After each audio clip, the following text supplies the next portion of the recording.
સુરતમાં અંડરવર્લ્ડ સાથે કનેક્શન ધરાવતા અલ્તાફ પટેલના મામા મુસ્તાક પટેલના ગેરકાયદે દબાણ ઉપર ડિમોલેશન કરવામાં આવ્યું. મુસ્તાક પટેલ 1993ના બોમ્બ બ્લાસ્ટના આરોપી છે અને તેમના ઉપર અન્ય ગુનાઓ પણ નોંધાઈ ચૂક્યા છે. ડિમોલેશનમાં તેમના ઘરે બનાવેલા રોપને તોડી પાડવામાં આવ્યું છે, જે એક ઘરેથી બીજા ઘરે જવા માટે બનાવવામાં આવ્યું હતું. મુસ્તાક પટેલના ગેરકાયદે દબાણો તોડવા માટે સુરત પોલીસ દ્વારા કડક પગલાં લેવામાં આવ્યા છે. આ ડિમોલેશન દ્વારા પોલીસ દ્વારા અંડરવર્લ્ડ સાથે જોડાયેલા તત્વો સામે કડક સંદેશો આપવામાં આવ્યો છે. આ પ્રકારની કાર્યવાહીથી ગેરકાયદે પ્રવૃત્તિઓમાં સંકળાયેલા તત્વોને કાયદાનું પાલન કરવાનું મહત્વ સમજાવવામાં આવ્યું છે.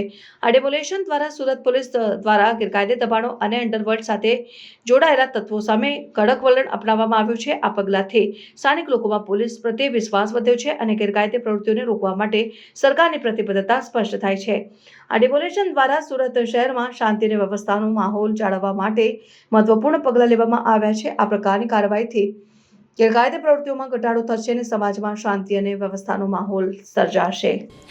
સુરત ક્રાઇમ બ્રાન્ચ દ્વારા પરમ દિવસે સુરત ક્રાઇમ બ્રાન્ચ અને લોકલ પોલીસ દ્વારા પરમ દિવસે કાંઈ કોમ્બિંગ હાથ ધરવામાં આવ્યું હતું, જેમાં અહીંથી પૂછપરછ માટે અહીંથી લઈ જવામાં આવ્યો હતો અલ્તાફ પટેલને, જે ગુસ્સી ટોક તેમજ મકોકા જેવા સિરિયસ ઓફેન્સમાં મહારાષ્ટ્રમાં પકડાઈ ચૂક્યો છે. એની ધરપકડ ચૂકી છે.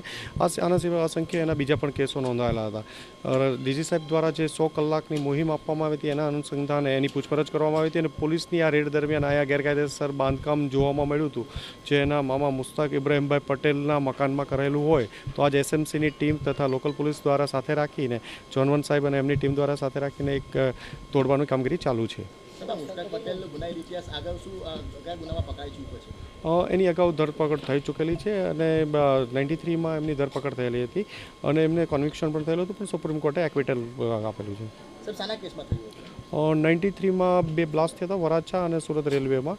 એ બ્લાસ્ટ કેસમાં એમની ત્યારે ધરપકડ થઈ હતી. પછી કન્વિક્શન પણ ટાડા કોર્ટ દ્વારા આપવામાં આવ્યું હતું, પણ નામદાર સુપ્રીમ કોર્ટ દ્વારા એને એક્વિટલ આપવામાં આવ્યું. અત્યારે સર શું કરે છે? એની પૂછપરછ ચાલુ કરે. બે મકાનોને જોડે છે એવો એક પુલ બ્રિજ બનાવવામાં આવ્યો છે અને વચ્ચેની જે ગેરકાયદેસર બનાવવામાં આવ્યો. અત્યારે તો સામે એક જ નજર સામે દેખાય છે.